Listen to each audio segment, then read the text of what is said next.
Hello मेरे प्यारे साथियों, कैसे हैं आप सभी का स्वागत है आपके यूट्यूब चैनल सक्सेस टारगेट में। नंदन जी ने एक लाइन लिखी थी, उन्होंने बोला था कि लाइफ एक साइंस की तरह है। ठीक है, लाइफ एक साइंस की तरह है। आप जितने जितने एक्सपेरिमेंट करोगे रिजल्ट उतना ही बेहतरीन आएगा। ठीक है, तो मुझे लगता है कुछ ना कुछ एक्सपेरिमेंट करता ही रहना चाहिए। ठीक है, कुछ ना कुछ परिवर्तन करते रहना चाहिए। जब तक लाइफ में आपके शौक नहीं होंगे, ठीक है, कुछ करने का वो नहीं होगा, तो लाइफ एकदम ख़त्म हो चुकी होगी। तो मुझे लगता है कि कुछ ना कुछ एक्सपेरिमेंट पर डे करते रहना चाहिए, जिससे आपको इंटरेस्ट पैदा होगा तो आप पढ़ोगे अच्छे से। ठीक है ना, तो चलते हैं। आज है प्रैक्टिस सेट 16। ठीक है, तो क्वेश्चन नंबर फर्स्ट है ये कि निम्नलिखित प्रश्नों में शुद्ध शब्द का चयन कीजिए। निम्नलिखित प्रश्नों में शुद्ध शब्द का चयन कीजिए। तो आपका राइट आंसर हो जाएगा ऑप्शन नंबर 1 तहसीलदार। ठीक है, आपका राइट आंसर हो जाएगा ऑप्शन नंबर 1 तहसीलदार। नेक्स्ट है आपका निम्नलिखित में से सुमेलित नहीं है। एंटीसेप्टिक सर्जरी का सूत्रपात जोसेफ लिस्टर ने किया था, राइट है आपका। प्रैक्टिस सेट में करवा भी रखा है। होम्योपैथी चिकित्सा के जनक चरक हैं, ये सही है आपका। मलेरिया के कीटाणु की खोज रोनाल्ड रोस ने की, ये भी सही है। हृदय प्रत्यारोपण खोज क्रिश्चियन बर्नार्ड ने की थी, यानी ये वाला गलत है आपका। ऑप्शन नंबर बी गलत है, यानी ऑप्शन नंबर बी का राइट आंसर कौन सा हो जाएगा? हैनीमैन। कौन सा हो जाएगा? हैनीमैन हो जाएगा, हैनीमैन हो जाएगा। हैनीमैन ने होम्योपैथी चिकित्सा के जनक हैं। जो हैनीमैन हैं वो होम्योपैथी चिकित्सा के जनक हैं, और जो चरक हैं वो आयुर्वेदिक चिकित्सा के जनक हैं। कौन? आयुर्वेदिक चिकित्सा के जनक माने जाते हैं। ठीक है, नेक्स्ट है आपका कि ऋग्वेद में अघन्य शब्द का प्रयोग किसके लिए किया जाता है? वेरी इंपॉर्टेंट क्वेश्चन है, आप स्किप ना करें बिल्कुल भी। ठीक है, तो ऋग्वेद में अघन्य शब्द का प्रयोग किसके लिए किया जाता है? तो आपका राइट आंसर होगा ऑप्शन नंबर सी, यानी गाय के लिए अघन्य शब्द का प्रयोग किया जाता है। और ऋग्वेद में सबसे बड़ा धन गाय को ही माना जाता है। ठीक है, ऋग्वेद में सबसे बड़ा धन किसको माना जाता है? गाय को। जो भी आमदनी ज़्यादातर होती थी गायों से होती थी, क्योंकि कबीलों पे वो गाय ज़्यादा रखते थे। ठीक है, और पुरंदर, ये जो अरुण है, अरुण को जल और समुद्र का देवता कहा जाता है। वरुण को जल और समुद्र का देवता कहा जाता है। और पुरंदर, पुरंदर किसका वर्ड है? इंद्र। इंद्र को पुरंदर कहा गया है ऋग्वेद में। निष्क, निष्क ये आभूषणों के लिए यूज होता था। निष्क वर्ड आभूषणों, ये जो सोने के आभूषण होते थे उनके लिए निष्क का प्रयोग करते थे। बहुत ही इंपॉर्टेंट क्वेश्चन है। अच्छा, ये रह गया यव। यव जो होते हैं ना, जौ। ठीक है, ऋग्वेद में यव, यव यानी जो आज के आधुनिक जो हैं उनको यव बोलते थे। ऋग्वेद में जो संस्कार, दाह संस्कार वगैरह के काम में यूज़ किए जाते थे। हालांकि यव जो हैं उनका यूज़ तो अभी भी दाह संस्कार के लिए किया जाता है। ठीक है, नेक्स्ट आपका शुद्ध वर्तनी का चयन कीजिए। प्रतिष्ठा, प्रतिष्ठा या प्रतिष्ठा। तो आपका राइट आंसर हो जाएगा ऑप्शन नंबर ए, क्या हो जाएगा? प्रतिष्ठा हो जाएगा। ठीक है, नेक्स्ट आपका कल्पना चावला के बारे में कौन सा कथन गलत है? तो विकल्प दे रखे हैं हम कि कल्पना चावला भारत की प्रथम महिला अंतरिक्ष यात्री कल्पना चावला थी। वेरी ये गुड, ये मतलब ठीक है। नेक्स्ट आपका कल्पना चावला का जन्म करनाल में हुआ, हरियाणा के करनाल में हुआ था, ये भी राइट है। कल्पना चावला का निधन 2003 में हुआ, ये भी राइट है, यानी इनमें से कोई नहीं। ऑप्शन नंबर डी हो जाएगा इनमें से कोई नहीं, यानी सारे के सारे सही हैं। नेक्स्ट आपका हर्यक वंश में किस शासक को कुणिक कहा जाता था?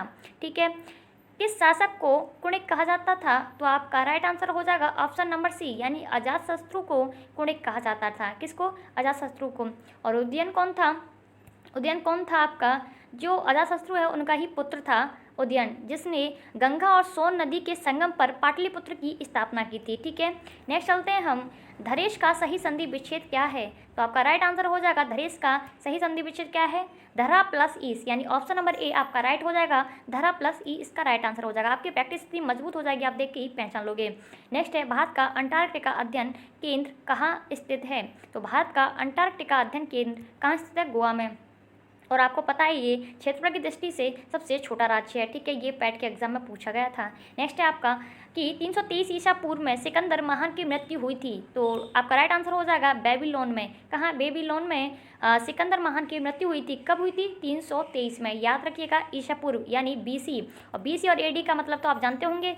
बीसी यानी ईसा मसीह के पहले का समय, और एडी यानी ईसा मसीह के बाद के समय, यानी बीसी यानी बिफोर क्राइस्ट, एडी यानी एनी डोमिनो। ठीक है, नेक्स्ट है खर का पर्यायवाची शब्द क्या है? तो राइट आंसर हो जाएगा आपका मूर्ख। क्या हो जाएगा? मूर्ख। ठीक है, खर का पर्यायवाची वर्ड है आपका मूर्ख। नेक्स्ट है कि भाभा परमाणु अनुसंधान केंद्र की स्थापना कब हुई थी? तो आपका राइट आंसर हो जाएगा ऑप्शन नंबर बी, यानी 1954 में जो भाभा परमाणु अनुसंधान केंद्र है उसकी स्थापना मुंबई के ट्राम्बे में हुई थी। कहाँ हुई थी? मुंबई के ट्राम्बे में हुई थी भाभा परमाणु अनुसंधान केंद्र की स्थापना। ठीक है, और देखो 1913 में क्या हुआ था बताइए? जो आपकी गदर पार्टी की स्थापना हुई थी 1913 में हुई थी और किसने की थी? लाला हरदयाल ने। 1972 में आपका शिमला समझौता हुआ था, ठीक है। इस तरीके से याद रखा कीजिए, रिलेट करके याद रखोगे तो बहुत दिन याद रहेगा। नेक्स्ट है शिशुनाग वंश का वह कौन सा शासक था जिसके समय में वैशाली में द्वितीय बौद्ध संगीति का आयोजन किया गया और उसे काकवर्ण के नाम से जाना जाता है? जिसके समय हुई थी उसको काकवर्ण के नाम से, विशेष रूप से ध्यान रखिए काकवर्ण। तो कौन सा हो जाएगा राइट आंसर आपका? कालाशोक। शिशुनाग वंश का जो शासक था कौन था? कालाशोक, जिसे काकवर्ण के नाम से भी जानते हैं। और इनके समय में बौद्ध संगति हुई थी, कौन सी? द्वितीय बौद्ध संगति। नेक्स्ट है अनंत का पर्यायवाची शब्द होगा, तो राइट आंसर हो जाएगा आपका निस्सीम। निस्सीम आपका अनंत का पर्यायवाची शब्द होगा, ठीक है। निस्सीम अनंत का पर्यायवाची शब्द होगा। नेक्स्ट आपका भारत में निर्मित पहला बहुउद्देशीय उपग्रह कौन सा है? ठीक है, भारत में निर्मित पहला बहुउद्देशीय उपग्रह कौन सा है? तो आपका राइट आंसर हो जाएगा ऑप्शन नंबर बी, यानी INSAT 2A। INSAT 2A Bharat में निर्मित पहला बहुउद्देशीय उपग्रह। लेकिन क्वेश्चन ये पूछा जाए, मैंने सेट में करवा भी रखा है कि भारत में निर्मित मानव निर्मित पहला उपग्रह कौन सा है, यानी मानव निर्मित पहला उपग्रह कौन सा है? तो आपका हो जाएगा स्पुतनिक प्रथम, ठीक है, मानव निर्मित पहला उपग्रह। लेकिन बहुउद्देशीय लग जाए तो इनसैट 2A हो जाएगा, ठीक है। और अप्सरा क्या है आपका?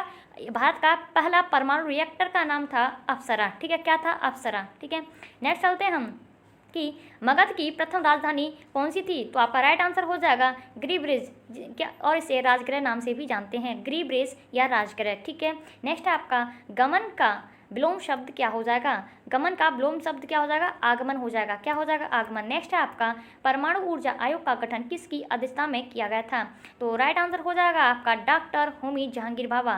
परमाणु ऊर्जा आयोग का गठन किसकी अध्यक्षता में किया गया था? डॉक्टर होमी जहांगीर भाभा की अध्यक्षता में किया गया था, ठीक है। नेक्स्ट है जैन परंपरा के अनुसार जैन धर्म में कुल कितने तीर्थकर हुए? तो राइट आंसर हो जाएगा ऑप्शन नंबर सी, यानी 24 तीर्थकर हुए, ठीक है। और प्रथम तीर्थकर कौन थे? ऋषभदेव, ठीक है। नेक्स्ट है आपका कि अनेकार्थी शब्दों के लिए एक शब्द चुनिए, विधानमंडल द्वारा पारित या स्वीकृत विधि, ठीक है। अनेकार्थी शब्दों के लिए एक शब्द चुनना है, तो आपका क्वेश्चन है विधानमंडल द्वारा पारित या स्वीकृति विधि को क्या कहते हैं? तो विधानमंडल द्वारा पारित या स्वीकृति विधि को क्या बोलते हैं? अधिनियम बोलते हैं। क्या बोलते हैं? अधिनियम। अध्यादेश नहीं बोलेंगे, जो 1 2 3 के अकॉर्डिंग जारी किया जाता है वो अध्यादेश होता है, ठीक है। क्या हो जाएगा आपका राइट आंसर? अधिनियम। नेक्स्ट है आपका भारतीय अंतरिक्ष अनुसंधान समिति के अध्यक्ष कौन थे? भारतीय अंतरिक्ष अनुसंधान समिति के अध्यक्ष कौन थे? तो आपका राइट आंसर हो जाएगा विक्रम साराभाई। क्या हो जाएगा? विक्रम साराभाई। नेक्स्ट चलते हैं गौतम बुद्ध का जन्म स्थल माना जाता है। गौतम बुद्ध का जो जन्म हुआ था किस स्थल पर हुआ था? तो आपका राइट आंसर हो जाएगा ऑप्शन नंबर सी, यानी लुम्बिनी में। नेपाल के लुम्बिनी में गौतम बुद्ध का जन्म हुआ था और 563 BC में हुआ था। कब हुआ था? 563 BC में हुआ था। और इनकी देहांत जो हुआ था वो यूपी के कुशीनगर में हुआ था। जो मृत्यु हुई थी, जो निधन हुआ था 483 में हुआ था, 483 में हुआ था इनका देहांत, ठीक है। यानी निधन उत्तर प्रदेश के कुशीनगर राज्य में हुआ था, ठीक है। वहीं का एक शहर है उत्तर प्रदेश के स्टेट में, ठीक है, उसका शहर है। और लुम्बिनी नेपाल का कोई शहर है, ठीक है। वहाँ पे इनकी जन्म हुआ था 563 BC में और यूपी के कुशीनगर में इनका देहांत हो गया था। नेक्स्ट चलते हैं, ठीक है। स्थानों की पूर्ति कीजिए उचित विकल्प के साथ। रविन्द्रनाथ टैगोर का नाम सांस्कृतिक एवं जगत में सदा अविस्मरणीय रहेगा। में कौन सा शब्द आएगा? बताइए कौन सा शब्द आएगा? तो आपका राइट आंसर हो जाएगा साहित्यिक। कौन सा आएगा? साहित्यिक। यानी रविन्द्रनाथ टैगोर का नाम सांस्कृतिक एवं साहित्यिक जगत में सदा अविस्मरणीय रहेगा, ठीक है। नेक्स्ट है श्री हरिकोटा प्रक्षेपण केंद्र कहाँ स्थित है? तो आपका राइट आंसर हो जाएगा आंध्र प्रदेश। कहाँ? आंध्र प्रदेश में स्थित है। नेक्स्ट है किसे एशिया की द लाइट ऑफ एशिया, यानी एशिया की रोशनी कहा जाता है, या द लाइट ऑफ एशिया? तो आपका राइट आंसर हो जाएगा, तो आपका राइट आंसर हो जाएगा गौतम बुद्ध को लाइट ऑफ एशिया के नाम से जाना जाता है। और आपको पता ही है गौतम बुद्ध का जन्म लुम्बिनी में हुआ था और देहांत यानी मृत्यु उनकी कुशीनगर में हुई थी 483 में। 80 वर्ष ये जीवित रहे थे, ठीक है। नेक्स्ट है आपका प्रतिनिधि में उपसर्ग है। प्रतिनिधि, पहली बात तो ये है कि उपसर्ग लगते कहाँ हैं? आगे लगते हैं और प्रत्यय पीछे, ठीक है। प्रतिनिधि में आपका राइट आंसर हो जाएगा प्रत्यय। प्रतिनिधि में उपसर्ग हो जाएगा आपका प्रत्यय। नेक्स्ट है रडार का अर्थ क्या होगा? Radio detection and remote, radio detection and ranging, या आपका rational detection and radio discharge and ranging. तो आपका राइट आंसर हो जाएगा option number B, radio detection and ranging. Next है आपका कि निम्नलिखित में से सम्मिलित नहीं है, ठीक है। तो भारत पाकिस्तान के बीच की सीमा रेखा को डूरंड रेखा कहते हैं। भारत और अफगानिस्तान के बीच की सीमा रेखा को डूरंड रेखा कहते हैं, ये आपका राइट है। नेक्स्ट है भारत चीन के मध्य की सीमा रेखा को मैकमोहन रेखा कहते हैं, ये भी आपका राइट है। नेक्स्ट है आपका भारत पाकिस्तान के मध्य स्थित सीमा रेखा रेड क्लिफ बोलते हैं। भारत और पाकिस्तान के बीच में जो स्थित रेखा है उसे रेड क्लिफ कहते हैं, ये भी सही है। नेक्स्ट है अफगानिस्तान की सीमा से लगा एकमात्र भारतीय राज्य हिमाचल प्रदेश है, यानी यही गलत है, यानी यही क्वेश्चन असुमिलित है। तो आपका राइट आंसर हो जाएगा जम्मू एंड कश्मीर, ठीक है। यानी अफगानिस्तान की सीमा से लगा एकमात्र भारतीय राज्य हो जाएगा जम्मू कश्मीर। नेक्स्ट है आपका कि समुद्र मंथन करना मुहावरे का अर्थ क्या हो जाएगा, वेरी इंपॉर्टेंट है, ये बहुत क्वेश्चन पूछे जाते हैं। तो आपका राइट आंसर हो जाएगा ऑप्शन नंबर ए, यानी कठोर परिश्रम करना। समुद्र मंथन करना का मुहावरे का अर्थ है कि कठोर परिश्रम, यानी समुद्र का मंथन किया है तो क्या हो जाएगा, हार्ड परिश्रम किया होगा, ठीक है, तभी तो मंथन हो पाएगा उसका। नेक्स्ट है निम्न में से सम्मिलित नहीं है। हैजा के टीके की खोज रॉबर्ट कोच ने की थी, सही है आपका।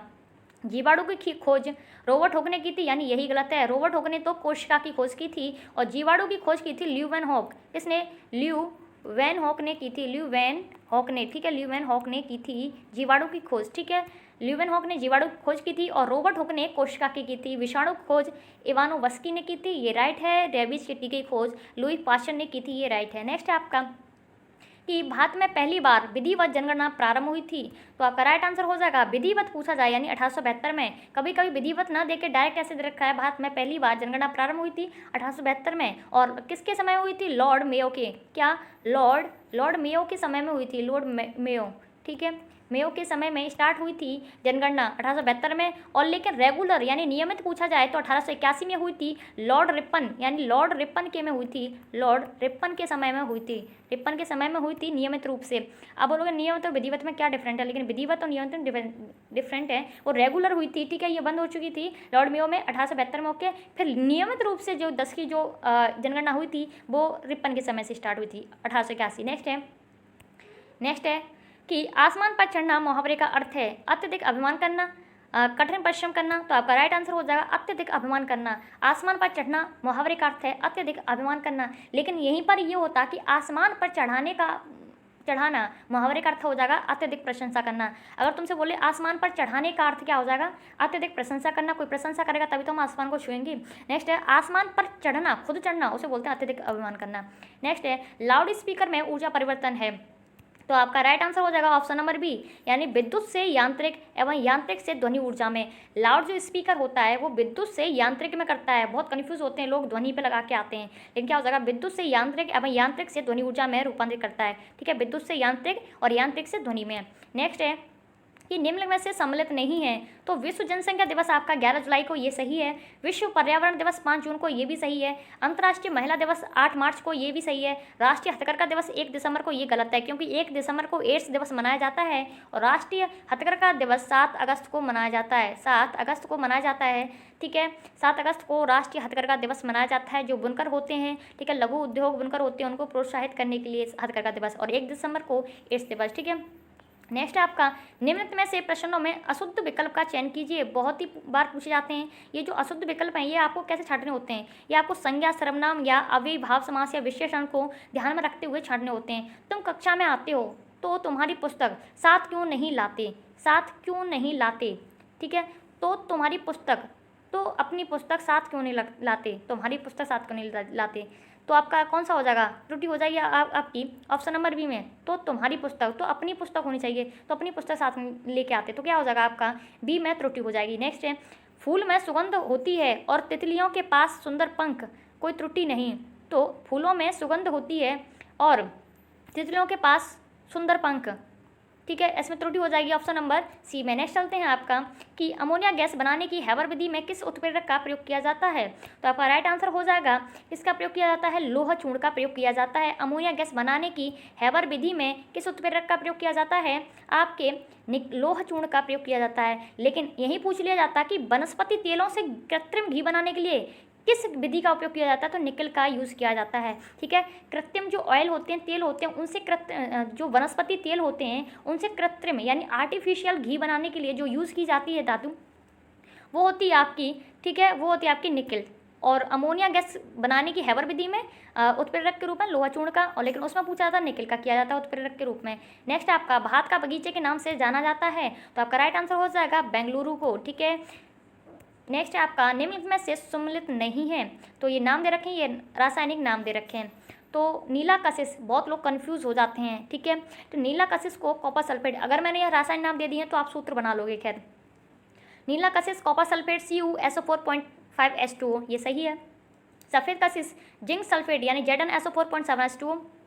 हरा कशिश फेरस सल्फेट FeSO4.10H2O।